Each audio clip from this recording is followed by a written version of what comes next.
স্বরাষ্ট্রমন্ত্রী আইনের ব্যাখ্যা না দিয়ে আইনমন্ত্রী আইনের ব্যাখ্যা দিবেন, স্বরাষ্ট্রমন্ত্রীর এসবে মনোযোগ দেওয়া দরকার।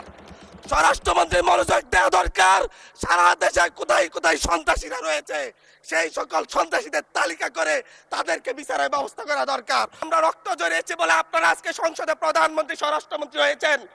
আমরা সংবিধান সংশোধনের জন্য এখানে আসি নাই, সংবিধান সংস্কারের জন্য আমরা এসেছি। ধন্যবাদ মাননীয় চিফ হুইপ। আপনি বলেন মাননীয় সদস্য আপনি বসুন দয়া করে, বসুন দয়া করে। জি চিফ হুইপ আপনি আপনার বক্তব্য সমাপ্ত করেন। ধন্যবাদ। এই পর্যায়ে আলোচনায় অংশগ্রহণ করবেন নোয়াখালী ৬ আসন থেকে নির্বাচিত মাননীয় সদস্য জনাব আব্দুল হান্নান মাসউদ। জনাব আব্দুল হান্নান মাসউদ, জনাব আব্দুল হান্নান মাসউদ। স্পিকার, আমাদের বিরোধী দলীয় হুইপ কথা বলতে চাইছিলেন, সেই হুইপ কথা বলতে চাইছিলেন, ওনার পরে আমি কথা বলবো। বিরোধী দলের চিফ হুইপ, মাননীয় বিরোধী দলের চিফ হুইপ। মাননীয় স্পিকার, আপনাকে ধন্যবাদ জানাচ্ছি অনেক কষ্ট করে, কারণ আমি অনেকক্ষণ ধরে আপনার দৃষ্টি আকর্ষণ করছিলাম এবং আমরা আশা করি যে আপনি যখন ফ্লোর দিবেন সেখানে কোনো বৈষম্য করবেন না। আজকে মাননীয় বিরোধী দলীয় নেতা উনি মুলতবি প্রস্তাব পেশ করেছেন, সেই অনুযায়ী আপনার রুলিংও হয়েছে, কিন্তু সে বিষয়ে আইনমন্ত্রী, মাননীয় আইনমন্ত্রী এবং মাননীয় স্বরাষ্ট্রমন্ত্রী তারা কিন্তু তাদের বক্তব্য ব্যাখ্যা রেখেছেন সংক্ষিপ্ত সময়ে হলেও। তো সেই ব্যক্তিতে কিন্তু আমাদেরও কথা বলা থাকে, সেই সুযোগগুলো কিন্তু আমাদেরকেও দেওয়া উচিত মাননীয় স্পিকার। তো সে বিষয়ে আমি দুইটা কথা বলতে চাই। এখানে আমাদের কারোরই ভুলে যাওয়ার কথা না যে দুইটা নির্বাচনের মাধ্যমে আমরা আজকের এই জায়গায় এসেছি, একটি গণভোট এবং একটি জাতীয় সংসদ নির্বাচন। এবং এই গণভোটের ভিত্তি হচ্ছে যেই আদেশ, জুলাই সনদ বাস্তবায়ন আদেশ,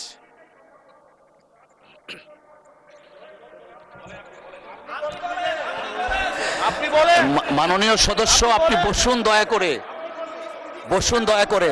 জি চিফ হুইপ আপনি আপনার বক্তব্য সমাপ্ত করেন। ধন্যবাদ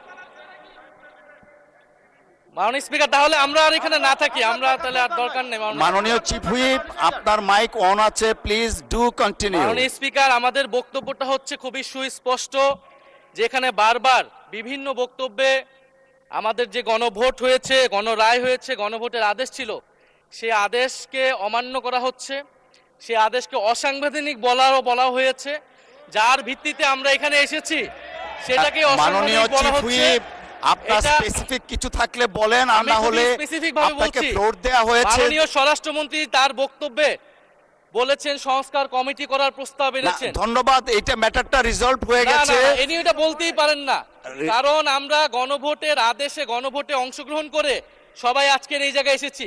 আমরা সংবিধান সংশোধনের জন্য এখানে আসি নাই, সংবিধান সংস্কারের জন্য আমরা এসেছি। ধন্যবাদ মাননীয় চিফ হুইপ এবং মাননীয় সংসদ সদস্য জনাব হান্নান মাসুদ, আপনি আপনার অসমাপ্ত বক্তব্য সমাপ্ত শুরু করুন। নিয়ে আসতে বলেছেন, সেটার জন্য আমাদের সংবিধান।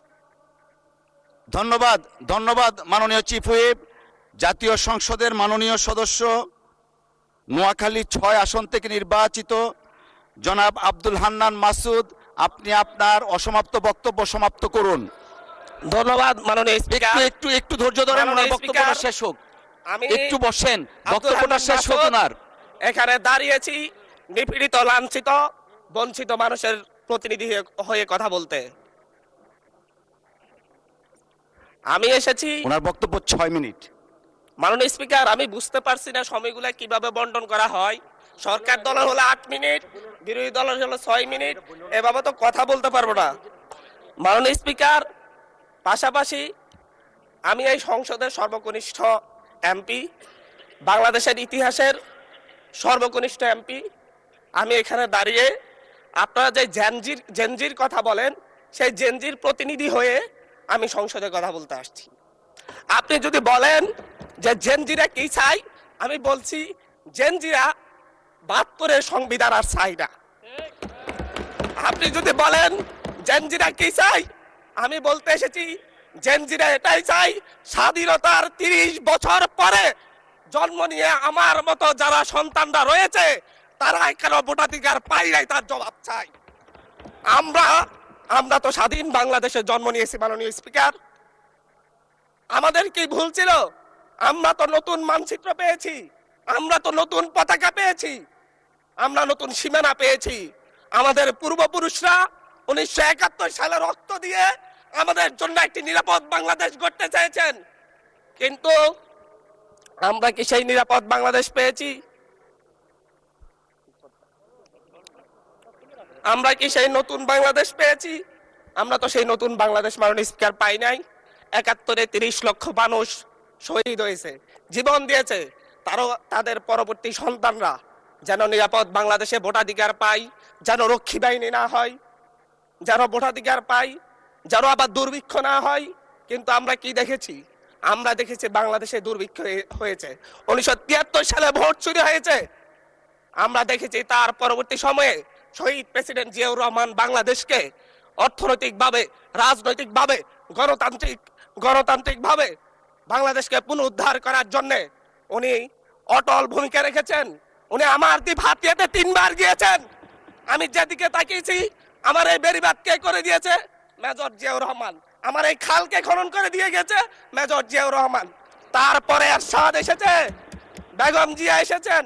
বেগম জিয়া আমার হাতিয়াতে 3 থেকে 4 বার গিয়েছেন, কিন্তু তারপর আমার হাতিয়ার ওই অঞ্চলের নদী ভাঙ্গন রোধ হয় নাই। ওই অঞ্চলের লক্ষ লক্ষ মানুষ ঘরবাড়িহীন ভাবে পড়ে আছে। আমি এই ইলেকশনে ভোট ডাকাতি দেখেছি। আমার ঘরে বড় হামলা করা হয়েছে। আমি কি এই ইলেকশনের জন্য নিজের রক্ত জড়িয়েছি? আমি আজকে স্বরাষ্ট্রমন্ত্রী আছেন, মাননীয় প্রধানমন্ত্রী আছেন, আমি এখানে প্রশ্ন করি, আমি কি রক্ত জড়িয়েছি? আমরা রক্ত জড়িয়েছি বলে আপনারা আজকে সংসদে প্রধানমন্ত্রী, স্বরাষ্ট্রমন্ত্রী হয়েছেন। রক্ত ঝরার পরে, রক্ত জড়িয়ে গুলিবিদ্ধ হয়ে 3 দিনের মাথায় গুলিবিদ্ধ হয়ে, দয়া করে থামুন। মাননীয় সংসদ সদস্য, আপনার বক্তব্য অব্যাহত রাখুন। 144 ধারার মধ্যে আবার নিজেই গুলিবিদ্ধ পা নিয়ে বের হয়ে গিয়ে সংবাদ সম্মেলন করে বলেছি আবার রাস্তায় নামুন, হাসিনা পতন হতে হবে। আমরা বলেছি নতুন বাংলাদেশ দিব। আমরা নতুন বাংলাদেশ আবার প্রতারণার রাজনীতি দেখতে চাই না, প্রবঞ্চনার রাজনীতি দেখতে চাই না। যেই গণভোটের পক্ষে আমাদের মাননীয় প্রধানমন্ত্রী প্রচারণা চালিয়েছেন, যে আদেশের পক্ষে মাননীয় সরকার দলীয় সংসদ সদস্যরা প্রচারণা চালিয়েছেন, আজকে এখানে সেই কেন এটা নিয়ে আবার দীর্ঘ আলোচনা হতে হবে। আমরা 90-এর গণঅভ্যুত্থানের কথা বলে যাই নাই। 3 জোটের রূপরেখা হয়েছে, বাংলাদেশ গণতান্ত্রিক ভাবে উত্তীর্ণ হবে কথা দেওয়া হয়েছিল, কিন্তু 94 সালের মাগুরার নির্বাচন কারা আয়োজন করেছিল? কারা 94 সালে মাগুরার নির্বাচন আয়োজন করেছিল? আজকে আবার এই সংসদে দাঁড়িয়ে আবার এমন একটা ব্যবস্থা নিয়ে যাচ্ছেন, আরেকবার যে মাগুরার নির্বাচন আয়োজন করবেন না, এর নিশ্চয়তা কে দিবে? এর নিশ্চয়তা কে দিবে? আমি আমার সবচাইতে কম বয়সী প্রার্থী হিসেবে নিজের প্রার্থীটা জমা দিয়ে এলাকায় গিয়েছি প্রচারণা করতে। 3 বার হামলা শিকার হতে হয়েছে। আমি সংসদ সদস্য হিসেবে এলাকায় গিয়েছি, সেই জায়গায় আমার উপর হামলা করেছে, সরাসরি ভিডিওতে দেখা গিয়েছে। অস্ত্র নিয়ে, দেশীয় অস্ত্র নিয়ে আমাকে কোপাতে আসা হয়েছে। তারা কারা? ওরা তো তারাই যাদের প্রত্যেকের হাতে বিএনপি দলীয় নেতা কর্মীদের রক্ত লেগে আছে, প্রাণ লেগে আছে। এই বিশ্বাসঘাতকতা মাননীয় স্পিকার, এই রাষ্ট্র আর সইবে না। আপনারাও সইতে পারবেন না। বিশ্বাসঘাতকতার মূল্য এই দেশে আবার দিতে হবে আপনাদেরকে। আপনারা যারা আপনাদের ভাইদের রক্ত জড়িয়েছে, খুন করেছে, খুনের মামলা আছে, তাদেরকে আবার পুনর্বাসিত করে আমাদেরকে খুন করার জন্য লেলিয়ে দিচ্ছেন। চট্টগ্রাম থেকে এক সাংগঠনিক নেতাকে পাঠিয়েছে অস্ত্র সহ আমাদের লোকজনের উপর হামলা করতে। ভোটের দিন সকালবেলা থেকে প্রত্যেকটা ভোট কেন্দ্রে অস্ত্র দিয়ে মহড়া দিয়েছে। 30টা ভোট কেন্দ্রে এনসিপির প্রার্থী, বিএনপি 2 জন বিদ্রোহী প্রার্থী সহ কারো এজেন্টকে ঢুকতে দেওয়া হয় নাই। এটার জন্য কি আমরা আমাদের রক্ত জড়িয়েছি?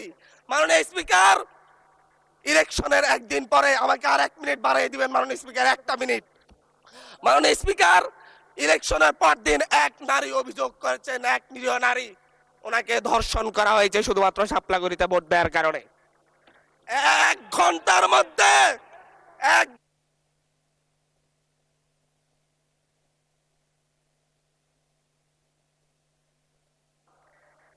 ধন্যবাদ মাননীয় সংসদ।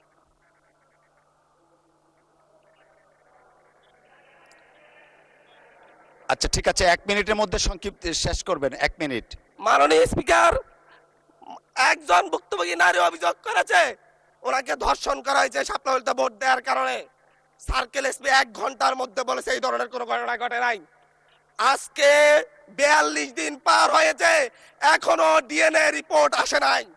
মামলা নিতে 3 দিন দেরি হয়েছে। সিভিল সার্জন অফিস তদন্ত কমিটি করে দিয়েছে, তদন্ত কমিটির রিপোর্ট জমা দিয়েছে, ভুক্তভোগী নারী জানে না তার তদন্ত রিপোর্ট কি এসেছে। এই ভয়াবহ পরিবেশ তৈরি কারা করছে? আমার মনে হয় স্বরাষ্ট্রমন্ত্রী আইনের ব্যাখ্যা না দিয়ে, আইনমন্ত্রী আইনের ব্যাখ্যা দিবেন, স্বরাষ্ট্রমন্ত্রীর এসবে মনোযোগ দেওয়া দরকার। স্বরাষ্ট্রমন্ত্রীর মনোযোগ দেওয়া দরকার। সারা দেশে কোথায় কোথায় সন্ত্রাসীরা রয়েছে সেই সকল সন্ত্রাসীদের তালিকা করে তাদেরকে বিচারের ব্যবস্থা করা দরকার। স্বরাষ্ট্রমন্ত্রীর উচিত ধন্যবাদ মাননীয় সদস্য। নেতা কর্মীরা হত্যার শিকার হয়েছে তাদের বিচারের ব্যবস্থা করা দরকার। ধন্যবাদ মাননীয় সদস্য।